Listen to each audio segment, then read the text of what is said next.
Okay, I'm back for another session of vector analysis. The parametric equations and the Cartesian equations of a line.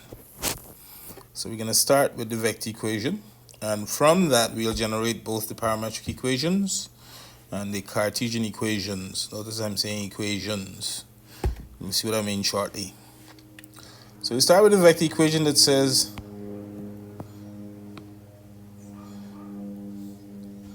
R is equal to A plus lambda B.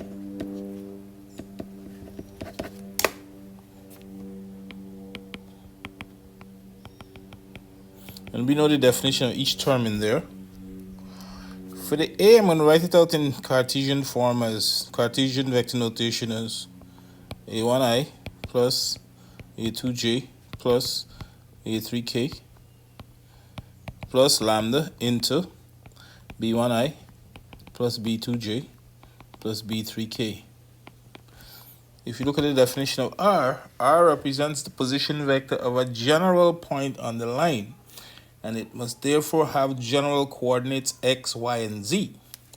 Therefore, its position vector has to be written as xi plus yj plus zk. How you like them apples? On the right-hand side, I'm going to squeeze the ij and k components together.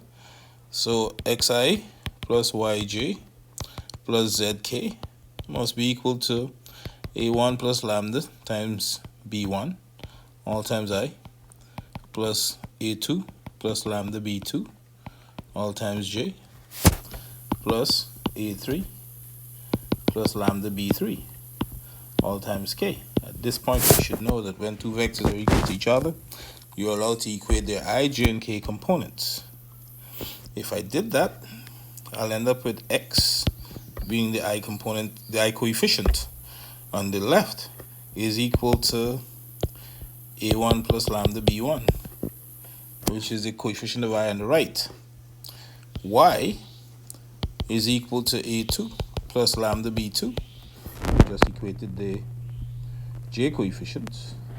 And z is equal to a3 plus lambda b3.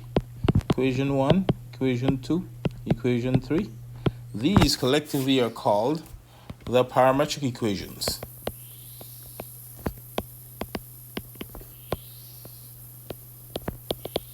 Of the line.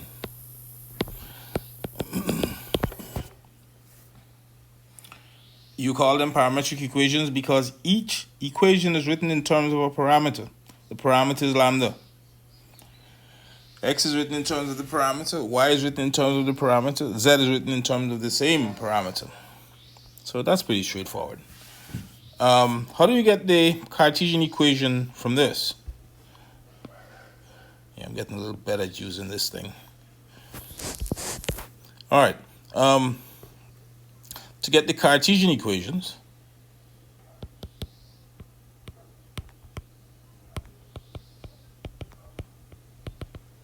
To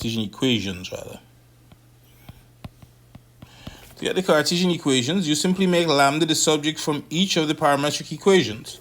So from the first one, lambda would be equal to x minus a1 upon b1.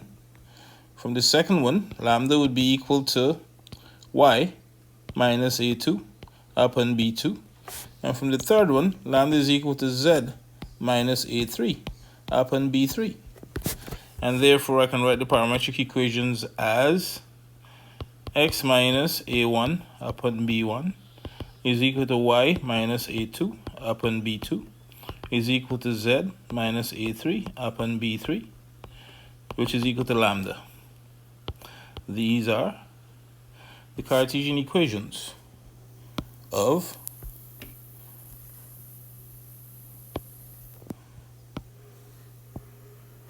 I'm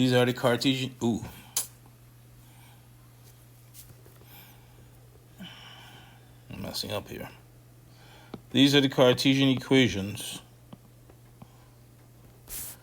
of the line. Notice, very importantly, once it's in this form, the coefficients of the direction vector b1, b2, and b3 appear in the denominator, and the coefficients of the position vector of the known point appear in the numerator. X minus a1, y minus a2, z minus a3. So it's kind of easy to reconstruct if you want back the vector equation. It's easy to write it back from this. It'll be a1i plus a2j plus a3k plus lambda into b1i plus b2j plus b3k. All right. That's basically the theory on both the Cartesian the parametric equations and then the Cartesian equations. By the way, sometimes what they do, they can very well give you a pair of equations, one in Cartesian vector, they can very well give you a pair of equations, one as the vector equation, and the second one as the Cartesian equation, and ask you to do some of the stuff we've been doing before. They can give you both as a Cartesian equation, both as Cartesian equations. Ask you to do some of the stuff before, like find the angle between the two lines, prove that the lines intersect, yada, yada, yada. So you have to be able to be flexible in going from the Cartesian equations back to the vector equation, and vice versa. All right. Let's look at our first example. Tidy this thing up. Example number 1. Find the parametric equations and the Cartesian equations of the line whose vector equation is as shown there. R is equal to 3i minus j plus k plus lambda into minus 2i plus j minus 3k. Well, let's go through the process.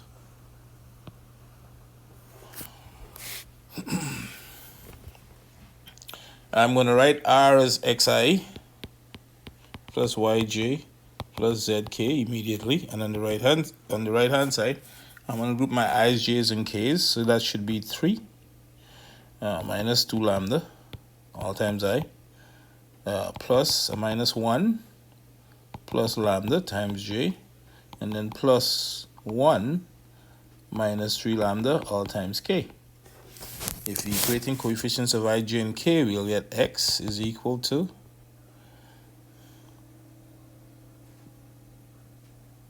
x is equal to 3 minus 2 lambda, y is equal to minus 1 plus lambda, and z is equal to 1 minus 3 lambda.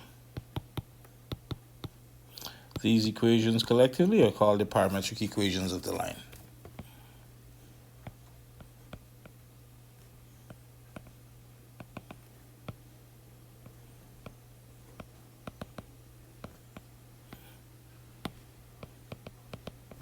Parametric equations of the line. Okay, and then they ask for also the Cartesian equations. Well, we can do that too. Make lambda the subject from each one, and you'll get x minus 3 upon minus 2 would be equal to lambda from the first one, y plus 1 upon 1 would be equal to lambda from the second one, and the third one would be z minus 1 upon minus 3 would be equal to lambda from the third one. And therefore the Cartesian equations are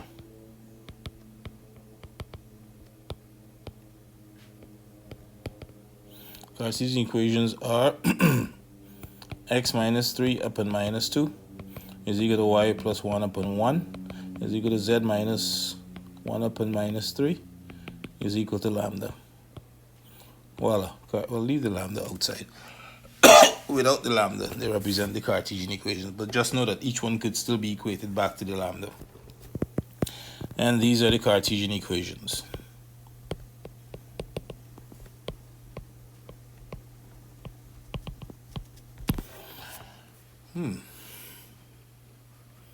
minus 2, 1, minus 3, minus 2, 1, minus 3, and 3, minus 1, 1. Yep.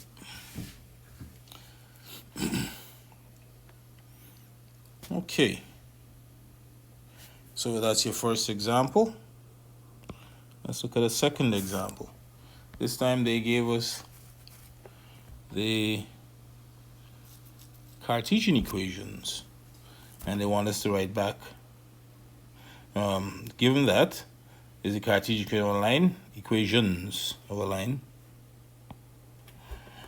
Rewrite this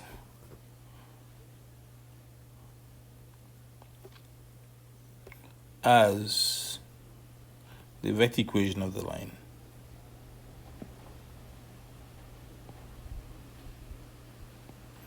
Oh Lord, messing up everything. Given that that represents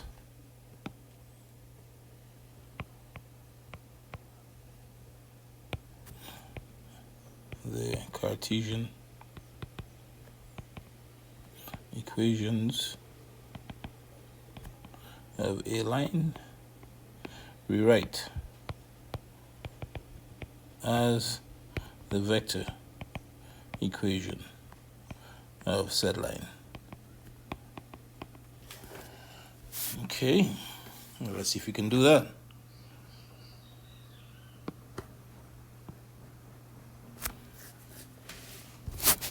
A couple of things you could do here. One, you could put it in the generic form of the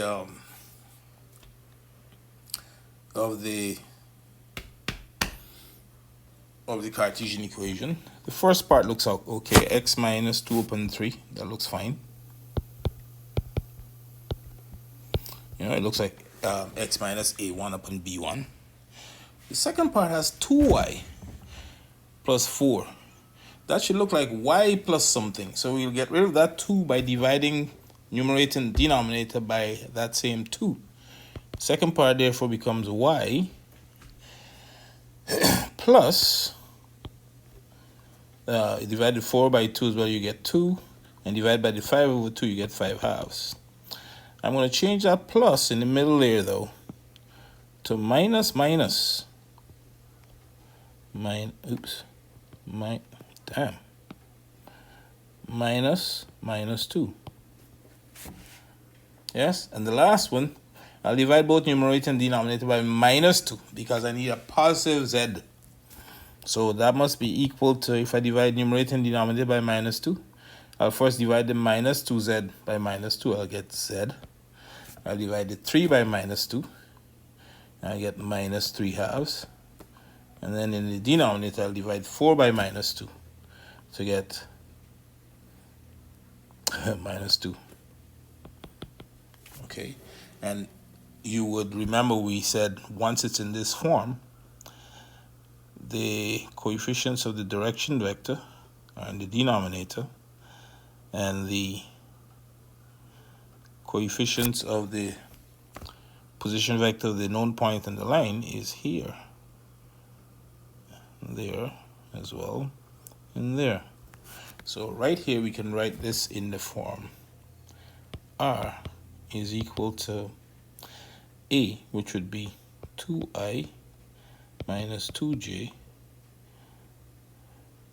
plus 3 halves k plus lambda into 3i plus 5 halves j minus 2k.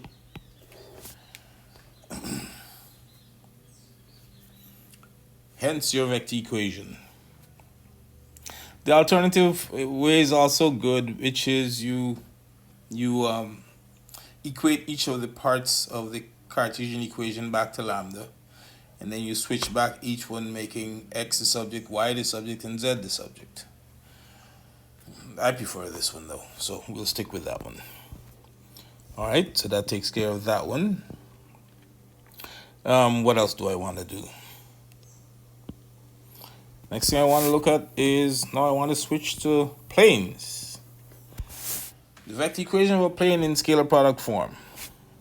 All right, this is some interesting stuff. So insert space. No. Insert space again. Push this up. No. Okay. One more time. Push this down. Vector equation of a line in scalar product form. Vector equation of a plane in scalar product form. So, this is interesting. I'm going to draw a plane. Now, I don't like to draw the boring planes where the edges are straight. I like to draw a plane with jagged edges. So there, like a piece of paper, and you take a scissors and you cut around the edges. That looks a little more interesting to me. There are a couple of things that you need to identify the vector equation of a plane. One, let's first of all identify the origin. And this point here, I'm going to call it A. And it has a position vector, obviously. Position vectors, we know that by heart by now. Position vector of a point is the vector joining the origin to that point. And I'm going to call this vector small a.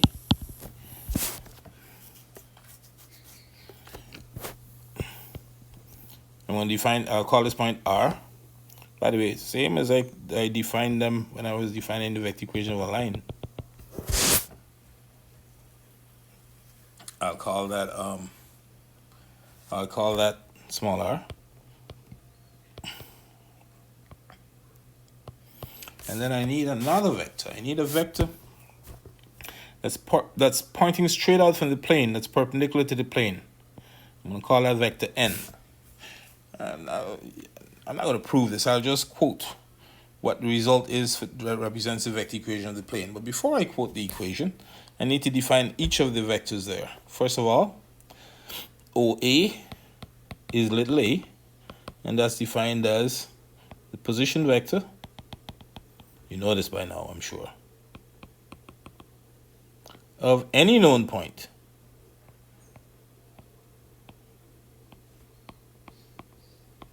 on the plane. Remember, we're defining the vector equation of a line. We defined OA as the position vector of any known point on the line. Well, similar. OR, defined as small r, that's defined as the position vector of a general point on the plane.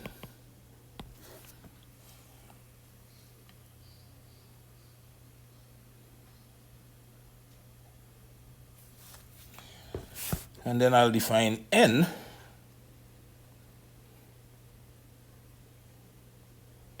as a free vector perpendicular to the plane. And this free vector perpendicular to the plane will be defined as the direction vector for the plane.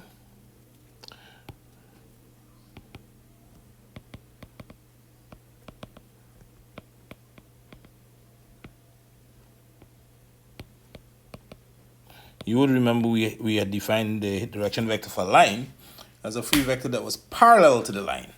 But for the case of a plane, the direction vector is a vector that's perpendicular to the plane.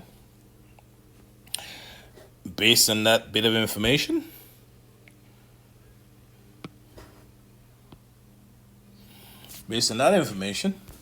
I can now fully define, or write down the vector equation of a plane, and it's referred to as the vector equation of a plane in scalar product form, because there are other forms in which you can write the vector equation of the plane. For this Pure Maths Unit 1 course, you're only responsible for the vector equation of the plane in scalar product form. But people just say the vector equation of a plane. But if you want to be really specific, then you have to say the entire terminology. The vector equation of a plane in scalar product form. All right, the equation is very simple. r dot n is equal to a dot n. The two things you have to know to substitute in here are the vector a, the position vector of the known point, and the direction vector for the plane, n. R will remain R until we need it for something else. And that's the whole story right there. So here's your first example in this. Find the vector equation of the plane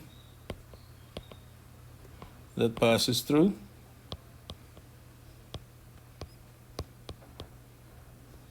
the point with coordinates, let's say 1, -3, 2.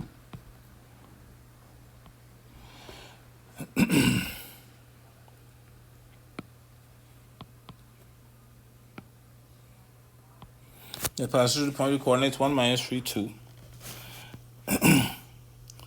And which is perpendicular to the vector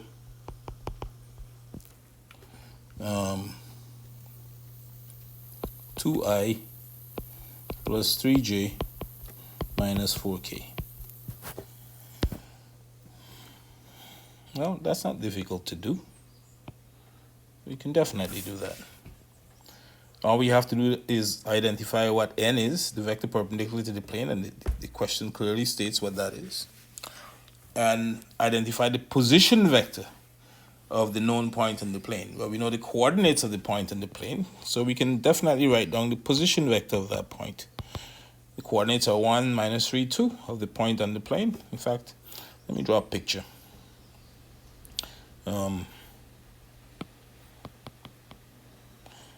Here's the plane, X. Here's the plane. Here's the point in the plane whose coordinates we know, 1, -3, and 2. Here's the vector that's perpendicular to the plane. I'll call it n right away. N is equal to 2i plus 3j minus 4k. You can put your origin in if you want. I'll put the origin there, and therefore that would be the position vector of that point with coordinates 1, -3, 2. Okay.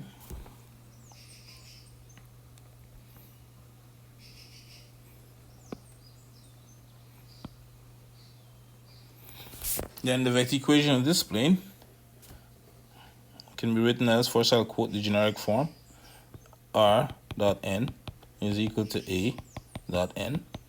On the left hand side, I'll write r dot, and then write back the actual vector for n, 2i plus 3j minus 4k.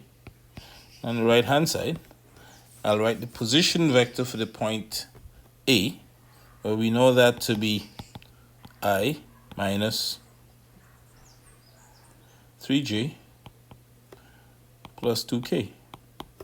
So I'll write it in there, I minus 3j plus 2k dot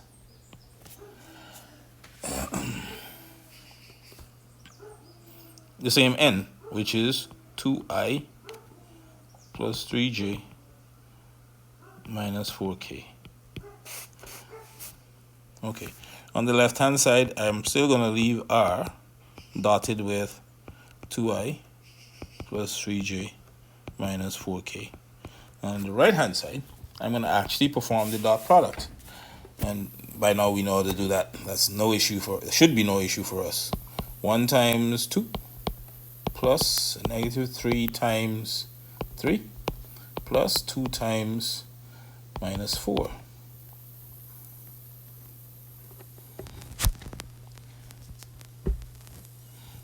And finally I end up with r dot 2i plus 3j minus 4k is equal to, here we go again, I can't add. 9 and minus 9 and minus 8, minus 17, plus 2, minus 15. Minus 15. And that's the vector equation of the line written in that form. Notice, after finding the vector equation, it now looks like it's in the form. It's now in the form r dot n equal some number on the right hand side, d. After you find the dot product of the two vectors on the right hand side, you end up with a single number. Remember, the dot product gives you a scalar, a number.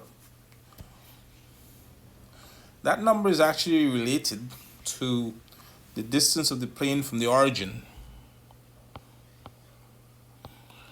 If d represents the distance of the plane from the origin, we can find that distance. That distance is given by the modulus of capital D over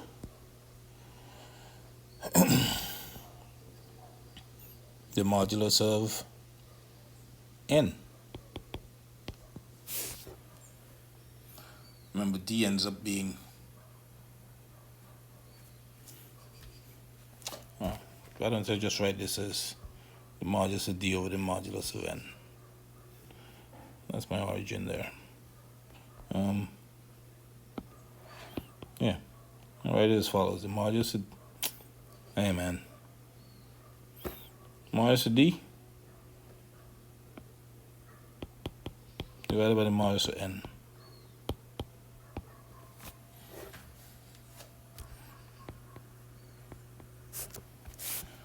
So in that particular example up there, I can actually find how far that plane is out, the perpendicular distance from that plane to the origin. D in this case is equal to 15, which is the modulus of that number on the right hand side, divided by the square root of 2 squared plus 3 squared minus 4 squared, or plus or minus 4 squared.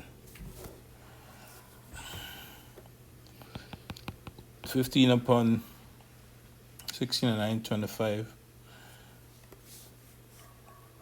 root of 29. And in surd form, yeah, better don't tell me you don't know your surds. Alright, that ain't gonna be nice. 15 root 29 upon 29. You can put units if you want. There. So once you've found the vector equation of a plane in the form r dot n equal a dot n, where the a dot a computes to a number d, then you take that number, the magnitude of that number, you divide by the modulus of n, and you get how far the plane is away from the origin. Pretty straightforward. Okay.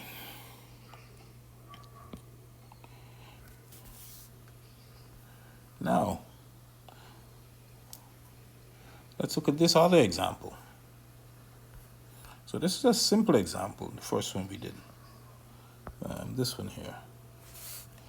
This is an example problem right there. This one is a little more interesting. A plane contains the 3 points, and they gave the coordinates of the 3 points. Write down the position vectors of the 3 points, and then they're actually going to find 3 displacement vectors. All 3 would be vectors lying in the plane. And then they said, given the vector n equal to I minus j plus k, prove that n is perpendicular to AB and AC. And then hence find the vector equation of the plane containing the 3 points A, B, and C. All right. This is a common problem I know I noticed they like to bring, whereby they give you the coordinates of 3 points in a plane, and they ask you to find the vector equation of the plane, and they give you some additional information. You need 3 points. You need a minimum of 3 points, 3 non-collinear points, to find the vector equation of a plane. Let me repeat that. You need a minimum of 3 non-collinear points to define the vector equational plane.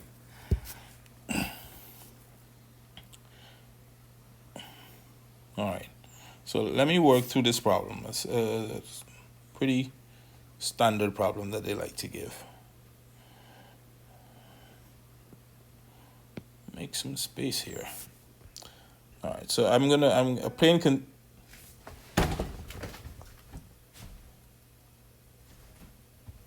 contains 3 points, so I'll draw a plane. My favorite way to draw a plane.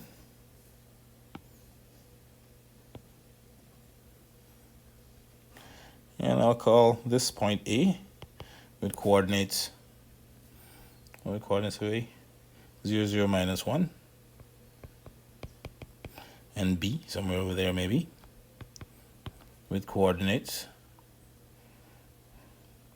1, 3, 0.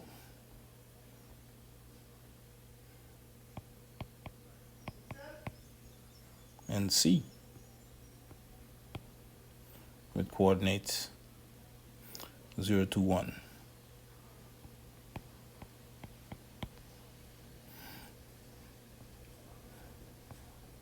So those are 3 points sitting in the plane, and from those 3 points I can get 2 and even 3.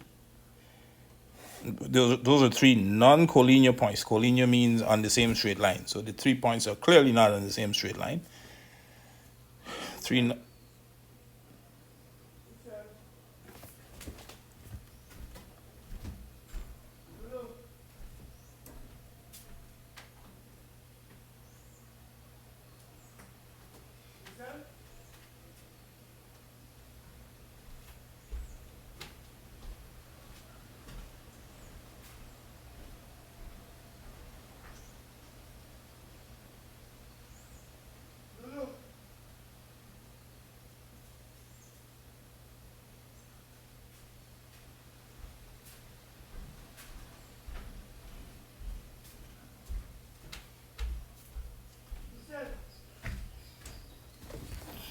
Sorry about the interruption. I thought I heard somebody calling at my gate.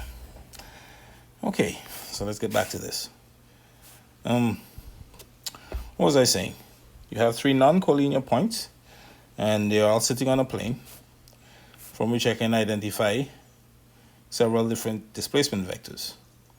I define the displacement vectors AB, AC, and BC. There. And they're actually asking me, so the first thing I have to do is write down the position vectors of the points. Well, that's easy. I'm going to use column vector notation in this particular case. So the position vector of A, OA, is 0, 0, minus 1. The position vector of B, OB, and that is 1, 3, 0.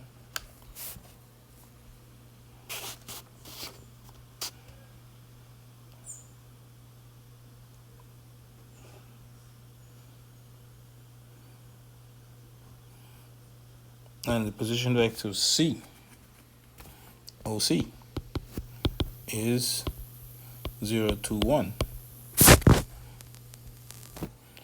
So that's the first part. The second part is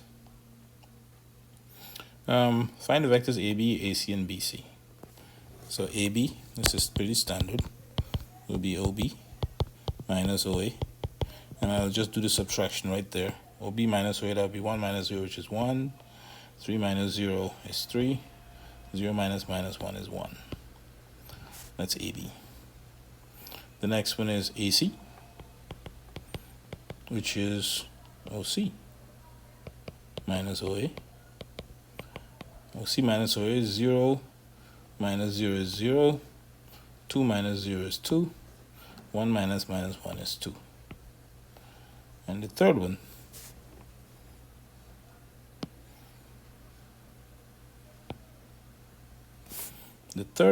is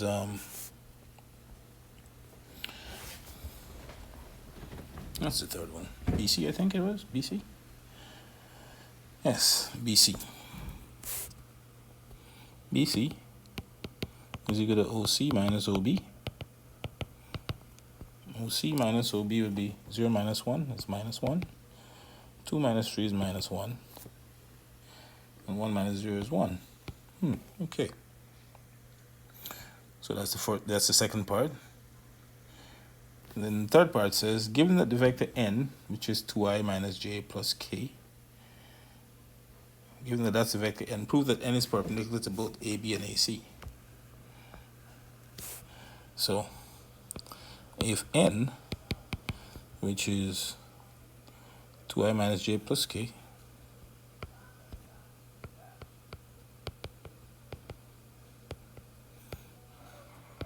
is perpendicular to AB, then AB dot n must give me 0. I'm going to rewrite n in column vector form because I want to use column vectors throughout.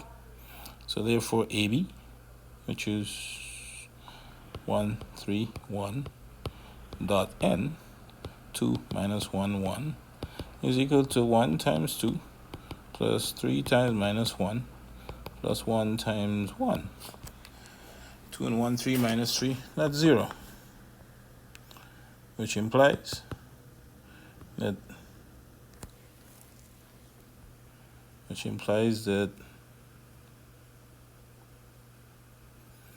n is perpendicular to AB.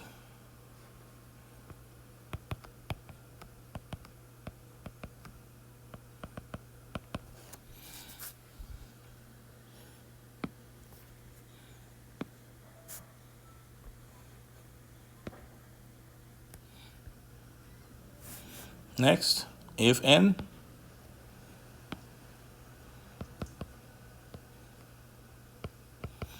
is perpendicular to AC, this implies that AC dot n must also give me 0. AC we know to be 0, 2, 2. So 0, 2, 2 dot n which is 2 minus 1, 1. Let's see what this will give me. 2 times 0 plus 2 times minus 1 plus, this is plus 2 times minus 1. That's a 2. And then plus 2 times 1. That's 0, that's minus 2, that's 2. That looks like it gives me 0 as well. Conclusion here, n is also perpendicular to AC.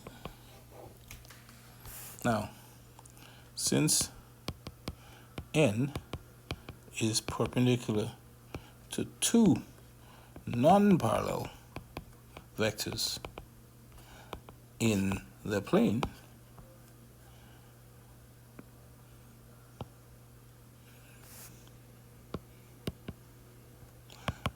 then n must be perpendicular to the plane.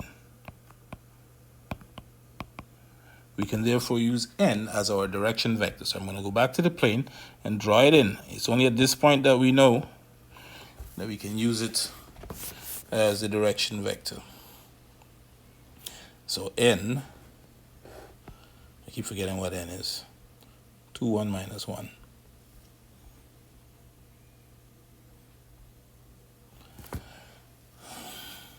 Two minus 1, 1.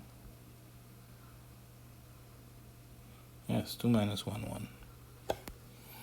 N is 2 minus 1, 1. And that's the direction vector for the plane. Now, what are the two things you need to find the vector equation for a plane? You need a vector perpendicular to the plane, and you need the position vector of any known point in the plane. Boy, we're spoiled for riches right here. We have 3 known points in the plane. Close your eyes and pick one. I am going to pick A. That looks like the simplest one to use. So, if I use A to represent A, the vector equation of the plane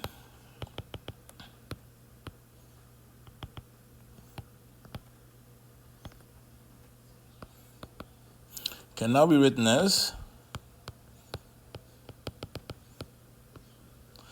R dot n equals A dot n. R dot 2 minus 1, 1 is equal to A And A will be actual A, 0, 0, minus 1,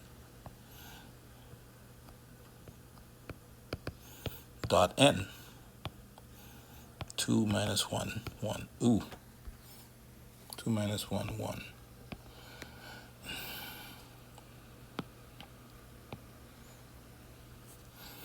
Finally, R dot N, oops, R dot 2 minus 1, 1 is equal to 0 by 2 is 0, 0 by minus 1 is 0, and minus 1 by 1 is minus 1. That's the vector equation of the plane.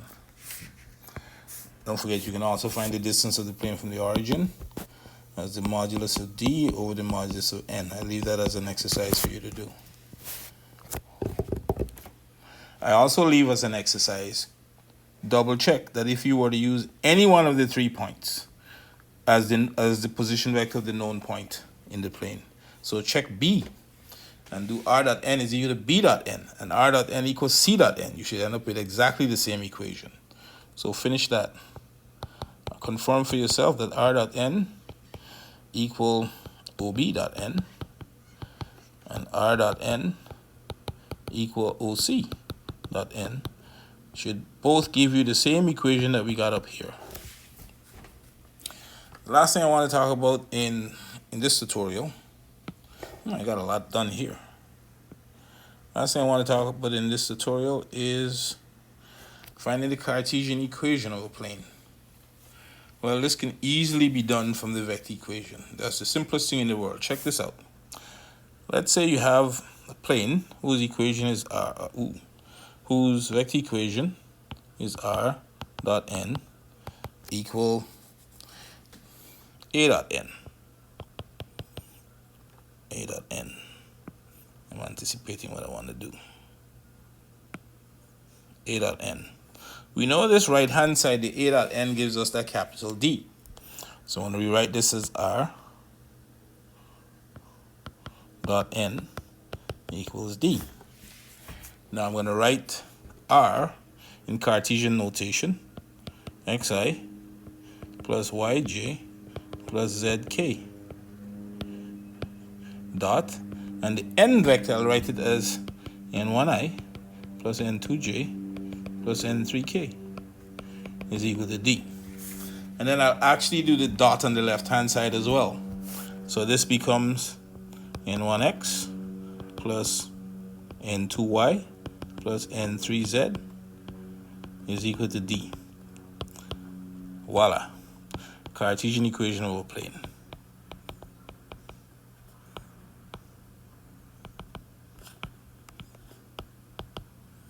Let's do an example and then we're out. Example.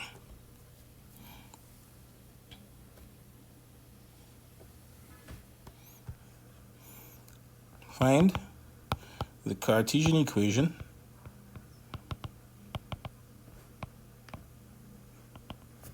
of the plane that is perpendicular to the vector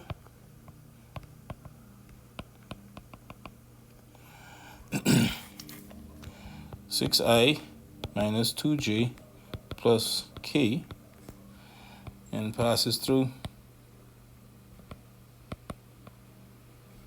the point with position vector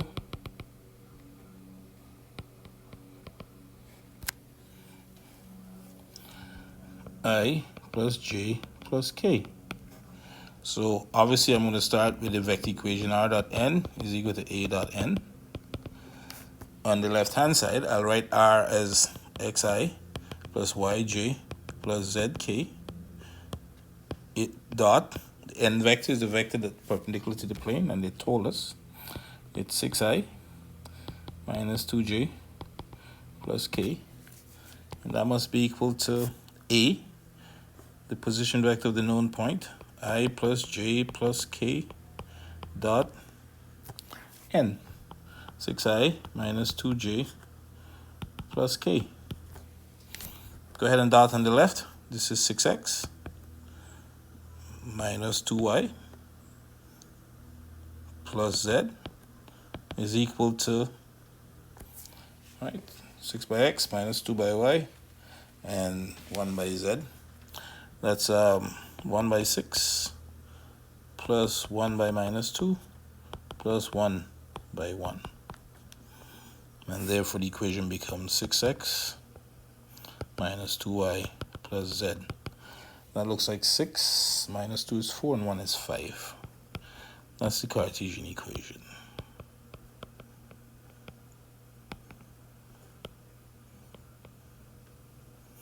I got one important point to make here. Notice the coefficients of the vector of the n vector that's perpendicular to the plane show up as the coefficients of x, y, and z in the Cartesian equation. All right, this was a pretty lengthy video, but this brings us pretty much to the end of, well, almost. A couple of small things I'll put in one other video, and that should bring us to the end of vectors. All right, that's it. Take care.